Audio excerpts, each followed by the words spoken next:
சிவனோட top 3 most powerful அவதாரம் number 1 வீரபத்ரனுங்கிறது யாரும் இல்ல, இந்து மத கடவுள் சிவனோட ஒரு அவதாரத்துல ஒண்ணு.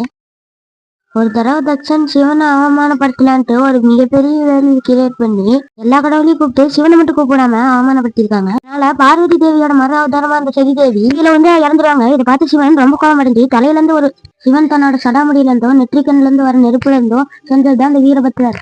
அடுத்து என்னன்னு பாக்கிறதுக்கு முன்னாடி நம்ம சேனல் சப்ஸ்கிரைப் பண்ணாதீங்கன்னா ஒரு சப்ஸ்கிரைப் மட்டும் பண்ணிக்கோங்க, அப்பதான் எனக்கு மோட்டிவேஷனா இருக்கும். சப்ஸ்கிரைப் பண்ணிக்கோங்க. நம்பர் 2 காலபைரவர். ஒரு டைம் பிரம்மலோகத்துல இருந்து ஒரு தேவதை யார் ரொம்ப சிறந்த கடவுள்னு கேட்டதுக்கு அப்ப முன்னூத்தியின் கடவுளா இருந்த சிவனு விஷ்ணுவும் அதிபதிகளும் சொல்றாங்க பிரபஞ்சத்தோட ஒரு ஆதி கடவுளாகவும் காலத்தை கட்டுப்படுத்துற ஒரு கடவுளா இருக்கிறது சிவன் தான். அப்படி இருக்கும்போது நீங்க எப்படி சிறந்த கடவுளாவீங்க அப்படின்னு சொல்லணும். நல்லா சொன்னோன்னே பிரம்மாக்கு ரொம்ப கோபம் அடைஞ்சு உடம்பு ஃபுல்லா சாம்பலை பூசிக்கிட்டு எல்லாத்தையும் படிக்கிற என்னோட சிவன் பெருசா ஆயிட்டானா அப்படின்னு கோபத்தோட பேசிட்டு இருக்கும்போது சிவன் திரிசூட்டத்தை வச்சு பிரம்மரோட ஒரு தலையை எடுத்திருப்பாரு.